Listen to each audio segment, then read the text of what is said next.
예, 감사합니다. 오늘 이 자리에 예배한 성도들 모두 다 평안하시길 바라고, 특별히 우리 어린 자녀들, 또 우리 학생들, 요셉과 같은, 에스더와 같은 하나님의 아들, 딸이 되기를 주님의 이름으로 축복합니다. 네, 우리 예수 믿고 구원받은 사람은 나만 잘되고 나만 복받으라고 하나님이 우리에게 은혜 주시는 것이 아니고, 나를 통해서 다른 사람이 잘되고 다른 사람이 복을 받으라고 우리를 축복의 통로로 부르셨어요. 그런 믿음을 가지고 살아갈 때에 하나님이 여러분을 존귀하게 사용하실 줄로 믿습니다. 예, 오늘도 우리 학생들도 말씀을 집중해 들으면 이해가 될 것이고, 잘 모르면 선생님들에게 물어보면 또 좋은 이제 믿음의 그 말씀이 될 것입니다. 히브리서 강의 48번째 시간입니다. 우리가 갖는 모든 믿음의 근거는 성경에 근거합니다. 성경은 크게 두 가지로 되어 있는데, 구약 성경과 신약 성경으로 되어져 있죠. 구약은 옛날 약속이다, 신약은 새로운 약속이다, 다 아는 이야기입니다. 성경은 약속의 책입니다. 하나님의 약속은 일반적으로 언약이라고 말하는데, 언약이라고 하는 것은 한문의 말씀 원자, 하나님이 말씀으로 약속하셨다 그래서 언약이라고 합니다. 그 언약의 대상은 한 사람이고 한 민족이었습니다. 하나님께서 한 사람을 택하시고 부르셔서 언약의 말씀을 주셨으니, 그 언약의 대상자는 바로 아브라함이었습니다. 또 아브라함 안에서 한 민족을 택하시고 부르셨으니 그 민족은 이스라엘이었습니다. 하나님은 하나님의 자신이 하신 약속이 얼마나 중요한지에 대해서, 얼마나 소중한지 수없이 말씀하실 뿐만 아니고 역사 속에서 그 약속에 대해서 얼마나 성실하신지를 나타내 보이시고 증거하셨습니다.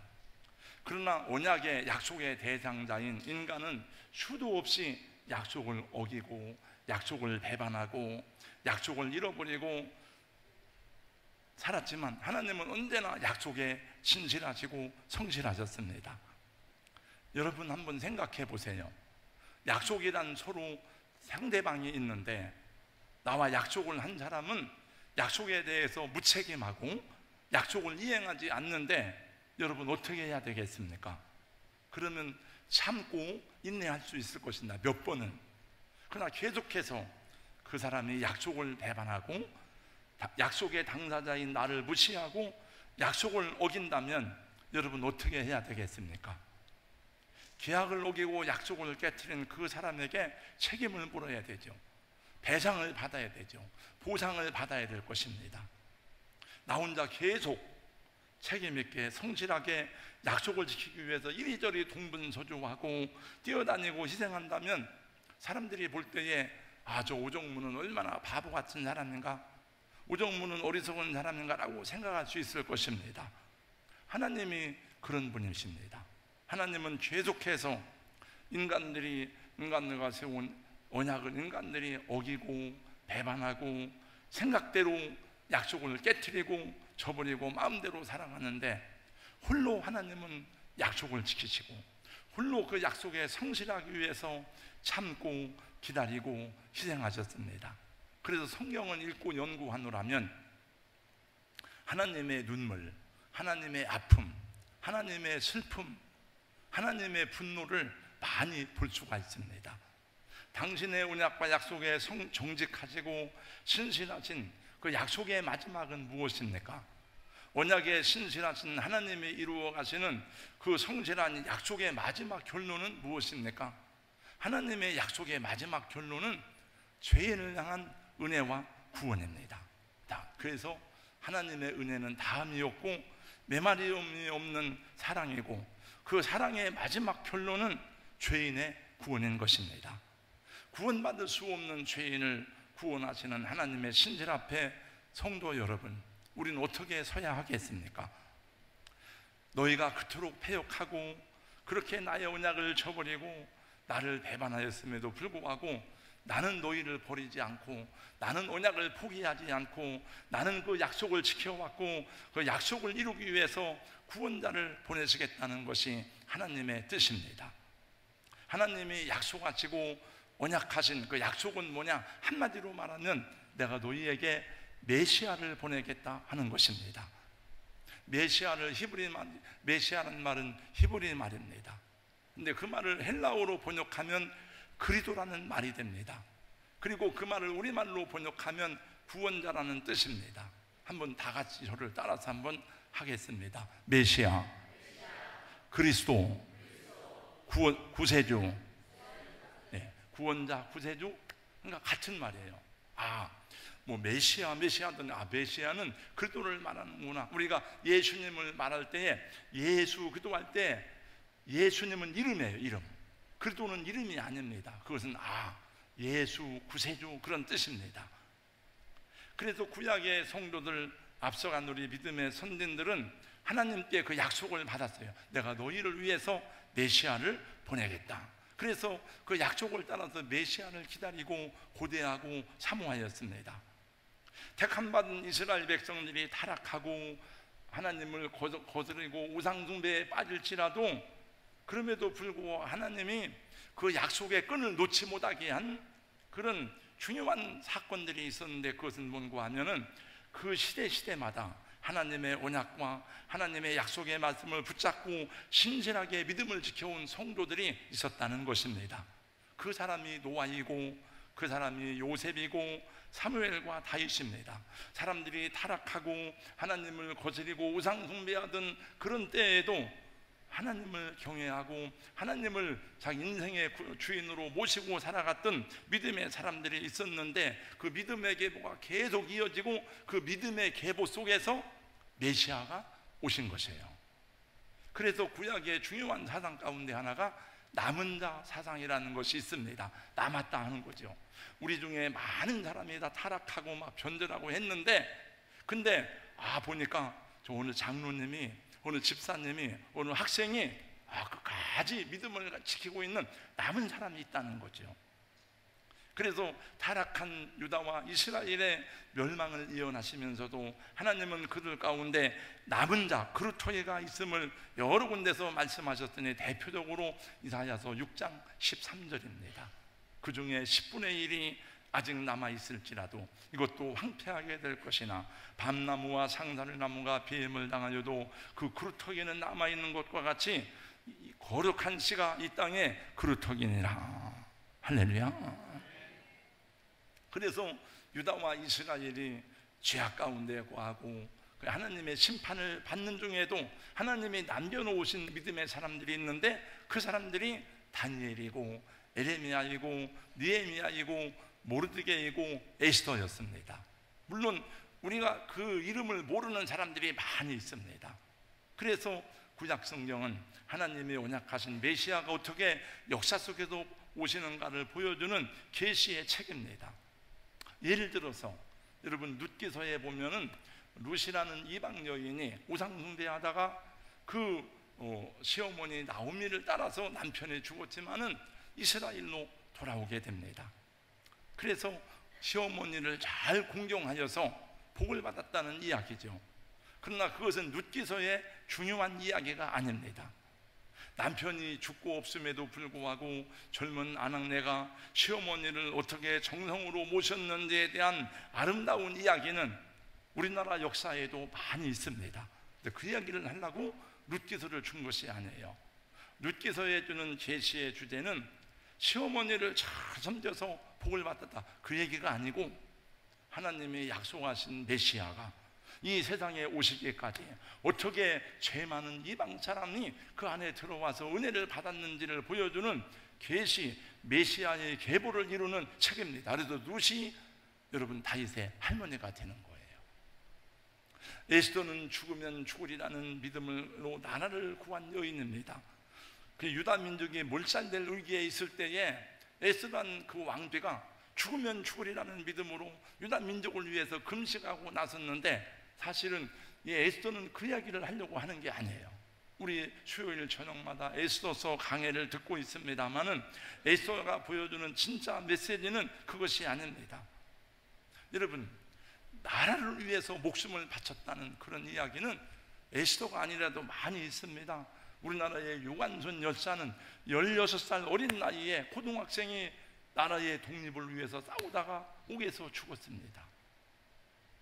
그런 이야기는 이 세계 역사에도 많습니다. 에스더는 사탄이 하만이를 통해서 유다 민족을 말살하려고 할 때에 하나님이 그것을 막으신 사건을 말하는 거예요. 여러분, 하만이는 누굽니까? 하만이는 아말렉 사람입니다. 그런데 아말렉은 구약에서 사탄의 세력을 상징하는 것입니다.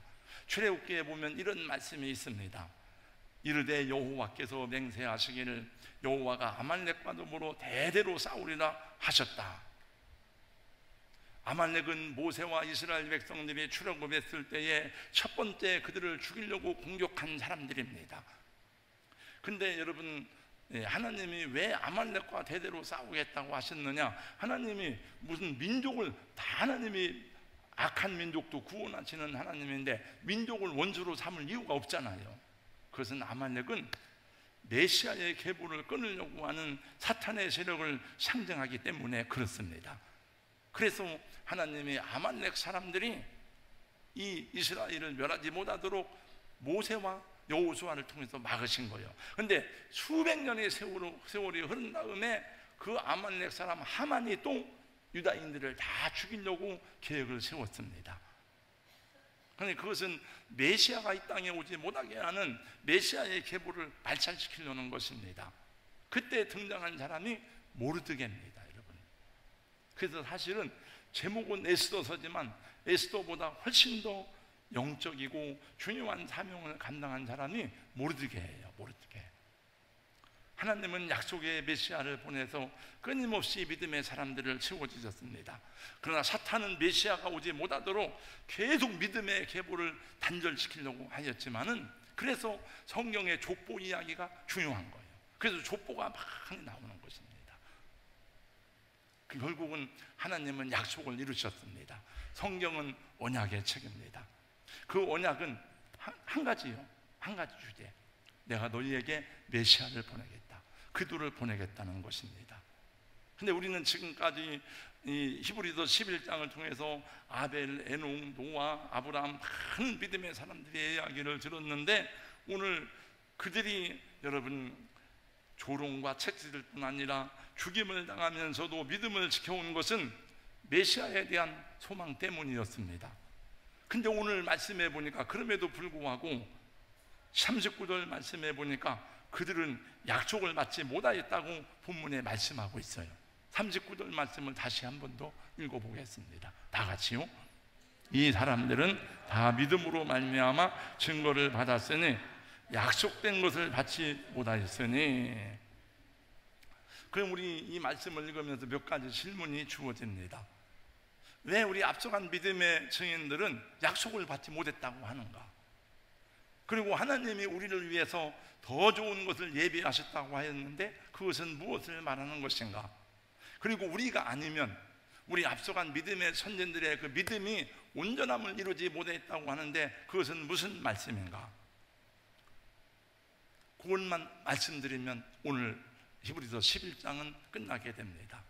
여러분, 에녹이 악한 시대에 살면서도 하나님과 동행하다가 들림을 받은 것은 그의 믿음 때문이었습니다. 노아가 방주를 예비해서 온 세상에 심판이 많은 동안에도 그의 가족들과 함께 구원을 받음도 하나님을 경외하는 믿음 때문이었습니다. 아브라함이 믿음 때문에 자기 고향, 본토, 친척, 아버지 집을 떠나서 하나님이 지시하는 땅으로 갔습니다. 또 어떤 사람들은 믿음으로 인해서 홍해가 갈라진 홍해를 육지처럼 건넜습니다. 그럼에도 불구하고 이들이 약속을 받지 못하였다는 것은 하나님의 궁극적인 약속이고 소망인 메시아를 그들이 만나지 못했다는 것입니다. 우리 믿음의 조상 아브라함은 자기 후손 가운데 메시아가 오리라고 하는 약속을 받았음에도 그 약속을 성취받지 못했습니다. 다윗도 자기 후손 가운데서 메시아가 오리라는 약속을 받았지만 그분을 보지 못하고 세상을 떠났습니다. 이사야도 예언하기를 보라, 처녀가 잉태하여 아들을 낳을 것이요 그 이름을 임마누엘이 하리라. 그리고 메시아에 대한 예언을 하였지만은 그 메시아를 만나지 못했습니다. 왜냐하면 그분들은 메시아가 오시기 전에 세상에 살다가 죽었기 때문에 그렇습니다. 근데 어느 날 예수님이 갈릴리에서 제자들과 다니다가 제자들에게 놀라운 말씀을 하셨습니다. 마태복음 13장 16절 17절 말씀인데 같이 함께 읽어보겠습니다. 마태복음 13장에 나온, 다 같이 읽습니다. 시작. 너희 눈은 봄으로 너희 귀는 들음으로 보게 있도다. 내가 진실로 너희에게 이르노니 많은 선지자와 의인이 너희가 보는 것들을 보고자 하여도 보지 못하였고 너희가 듣는 것들을 듣고자 하여도 듣지 못하였느니라. 아멘. 너희 믿음의 선진들이 그렇게 보고자 하였고 그렇게 사모하고 그렇게 고대했던 바로 메시아가 그도였는데, 지금 제자들은 그분과 함께, 그 메시아와 함께 먹고 마시고 길을 걷고 눈으로 보고 있고 그분의 말씀을 귀로 듣고 있는데 너희가 얼마나 복된 사람이냐 하는 것입니다. 근데 그 제자들은 그걸 모르는 거예요. 지금 자기들과 함께 생활하고 있는, 자기들에게 말씀을 주고 있는 그 예수님이 그렇게 사모하던 메시아인 것을 그들은 모르는 거예요. 지금 이게 금덩어리예요. 금덩어리. 이게 진짜 금이 얼마나 이게 값어치가 많이 나가겠습니까? 내가 손에 잡고 있는 이 금덩어리가 너무나 놀라운 것인데 나는 그걸 모르는 거예요. 내가 갖고 있으면서도.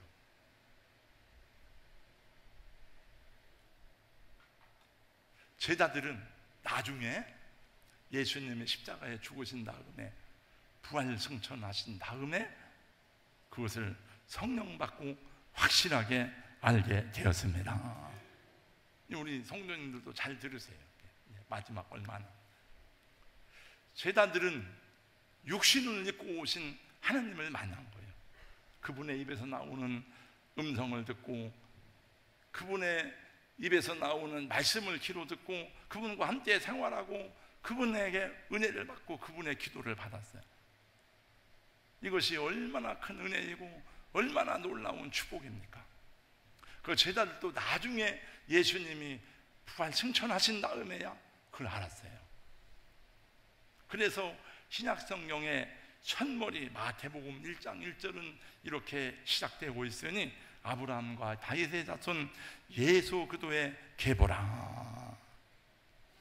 구약의 예언과 약속대로 예수가 세상에 오신, 십자가에 죽으시고 부활하신 그 주님으로 말미암아 언약이 성취된 시대에 살아가고 있는 저와 여러분은, 신약의 성도들은 얼마나 복된 사람인가 하는 것입니다. 40절 마지막 절 말씀을 한번 더 읽어보겠습니다. 다 같이요.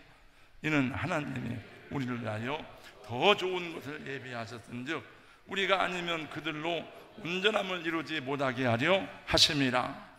하나님이 우리를 위해서 예비하셨다는 것은 저와 여러분을 말씀하는 것입니다. 더 좋은 것을 예비하셨다는 그 더 좋은 것은 예수 그리스도의 오심이에요. 예수님의 제자들을 위해서, 여러분과 저를 위해서 예비하신 하나님의 더 좋은 은사인 것입니다. 그래서 이 언약을 성취받았으니 우리 때문에 우리 앞서간 믿음의 선진들도 그 믿음이 온전하게 되었다는 얘기예요. 그래서 여러분, 원래 성경 장절은 원래 원문에는 장절이 없어요. 이게 몇 장 몇 절, 이건 나중에 중세에 성경을 편하게 보기 위해서 장절을 넣은데 원래 성경은 두루마리 하나입니다. 그래서 그 다음 구절에 보니까 우리에게 구름같이 둘러싼 큰 증인들이 있으니 모든 무거운 것과 응매기 쉬운 죄를 벗어버리고 인내로써 우리 앞에 당한 경주를 하며 믿음의 주요 또 온전하게 하시는 이인 예수를 바라보라고 우리에게 말씀하고 있습니다. 그러니까 하나님 하늘나라에서 우리 앞서간 아브라함이, 모세가, 다니엘이, 여호수아가 우리를 보면서 응원하고 있다는 거예요. 힘내라, 힘내라, 넘어지면 안 된다. 근데 그들의 믿음을 통해서 우리 예수님이 이 땅에 오셨고, 그리고 우리가 성취받은 그 은혜 때문에 그들의 믿음도 성취가 된 거예요. 우리가 아니라면, 예수님이 오셔서 믿음을 가진 저와 여러분이 아니라면 아브라함의 약속은 온전하게 되지 못한 거죠. 네, 왜냐하면 내가 하늘의 별과 같이 바다의 모래같이 내 자손을 많게 하리라고 하셨는데, 그것은 구원받을 사람을 말씀한 거죠. 그러므로 성도 여러분, 여러분과 저는 아브라함보다 더 큰 은혜를 받은 사람이고, 여러분 요셉보다 더 큰 은총을 받은 사람이 되었고, 여러분은 모세보다 다윗보다 더 귀한 하나님의 사람이 된 것입니다. 예수님이 말씀했어요. 천국에서 세례 요한보다 큰 자가 없다. 그러나 아무리 작은 자도 천국에서는 그보다 크니라. 그래서 성경은 딱 두 가지입니다. 예수님이 메시아가 오실 것이다, 구약 성경, 메시아가 오셨다, 신약 성경. 그래서 모든 성경을 볼 때 두 가지로 보면 다 해석이 되는 거예요. 그래서 신약은 구약의 완성입니다. 이제 마지막으로 정리하겠습니다. 하나님이 우리를 위해서 예비하신 더 좋은 것은 무엇인가? 첫 번째, 우리는 구약의 성도들보다 확실한 메시아관을 소유하게 되었다는 것입니다. 구약의 믿음의 선진들, 예언자들은 예언을 통해서 메시아를 약속받았어요. 여러 가지 모형을 통해서 앞으로 오실 예수들을 바라보았습니다. 그러나 우리는 역사 속에 오신 메시아, 이 세상 속에 직접 내려오신 예수, 그들을 받게 되었으니 얼마나 더 구체적이고 분명하고 확실한가 하는 것입니다. 저는 지난 며칠 전에 참 우리나라의 이순신 장군은 종교적인 그것만 빼면, 신앙적인 것만 빼면 정말 예수님 같은 분이라고 생각해요. 근데 놀랍게도 여러분, 이순신 장군을 흠모하고 동경하는 사람들은 우리나라 사람들, 일본 사람이 많대요. 그리고 우리가 알고 있는 이순신 장군에 대한 여러 가지 역사적 기록들은 일본에서 많이, 일본 사람들은 정말 이순신을 그렇게 바다의 신처럼 생각한대요. 그래서 다 그 기록에서 우리나라보다 일본 사람들이 이순신 장군을 더 많이 기록하더라고요. 역사 기록. 제가 이 얘기를 하는 것은, 여러분 이순신 장군을 봤어요? 그 누가 역사의 기록이잖아요. 예수 그리스도께서 세상에 오신 것은 어떤 것보다도 정확한 역사적 기록입니다. 할렐루야. 여러분들 생년월일을 얘기할 때 우리 학생들, 예, 나는 2000년 5월 7일생입니다. 그럼 2000년이 언제부터 시작된 2000년이에요? 2024년 9월 15일 지금 11시 40분을 지나고 있는데 언제부터 시작된 2024년입니까? 예수님이 그 모든 역사의 중심이 되는 거예요. 그래서 BC 크라이스트, BC 비포 크라이스트, 예수님 오기 이전에, AD 안노 도미네, 우리 주님의 시대에, 히브리서 1장 1절은 이렇게 말씀하고 있습니다. 옛적에 선지자들을 통해서 여러 부분과 여러 모양으로 우리 조상들에게 말씀하신 하나님이 이 모든 날 마지막에는 아들을 통해서 우리에게 말씀하셨으니 그 아들이 예수님이에요. 그래서 제가 이 히브리서 시작할 때 이 말씀을 처음으로 전했습니다. 근데 그 아들이 누구냐? 3절 말씀해 보니까 이는 하나님의 영광의 광채시요 그 본체의 형상이시라. 예수님이 하나님이에요. 우리는 정확하게 말해야 돼요.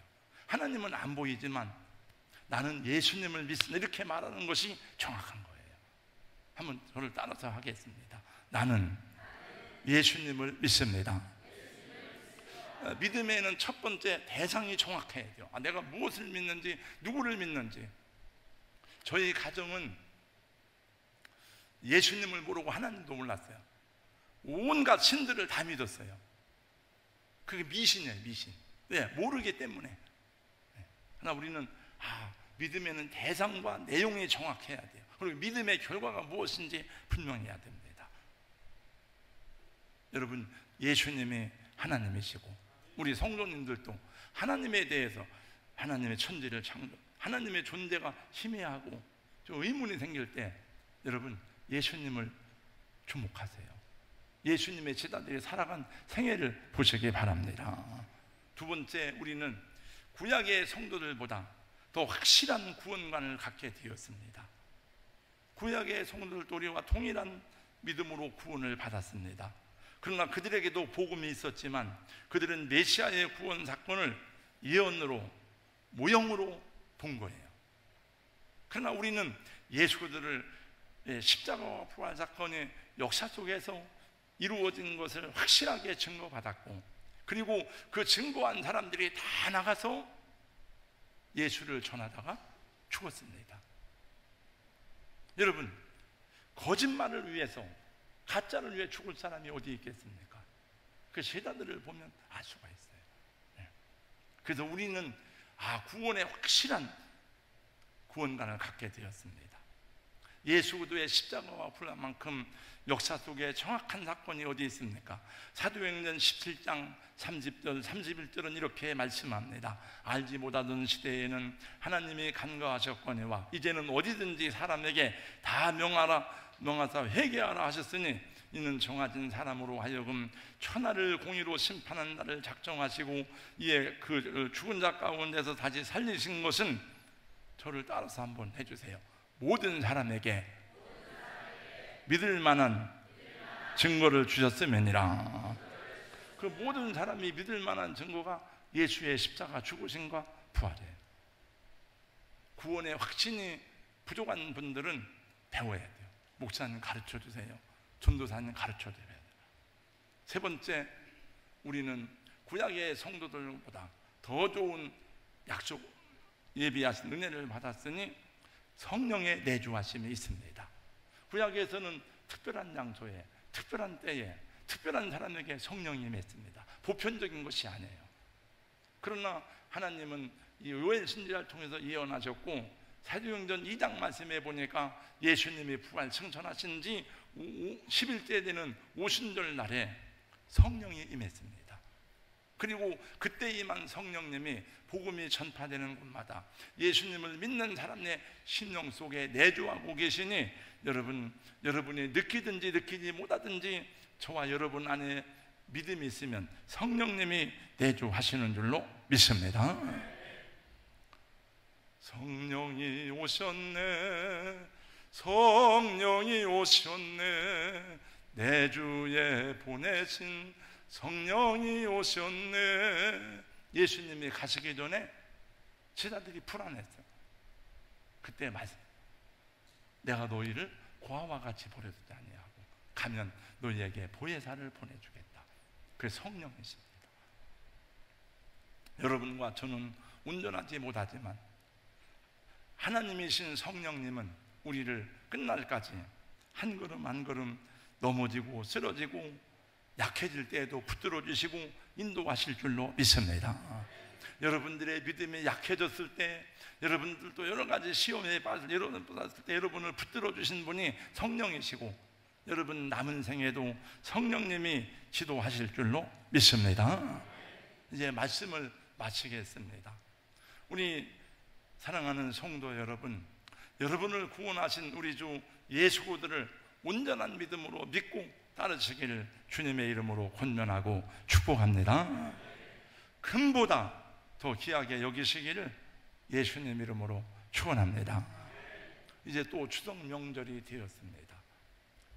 명절은 가족끼리 모여서 화목하고 즐겁고 행복한 시간을 보내야 되는데, 그런데 뉴스나 이런 걸 들어보면은 명절이 끝나고 나면 이혼율이 증가하고 명절 때 여러 가지 가정의 불화가 생긴다는 그런 얘기를 많이 듣고 있습니다. 어제도 뉴스를 듣는데 성묘를 다녀오다가 어떤 분이 분신 자살을 기도했어요. 죽지는 않았는데 중상을 입었대.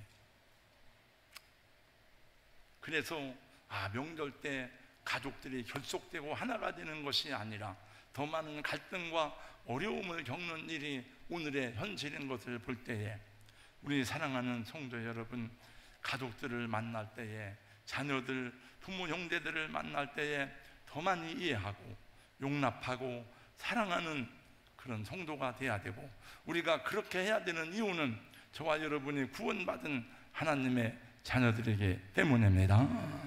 이 명절에도 여러분들을 통해서 사랑이, 예수의 복음이 가족들에게 흘러내려가기를 주님의 이름으로 축복합니다.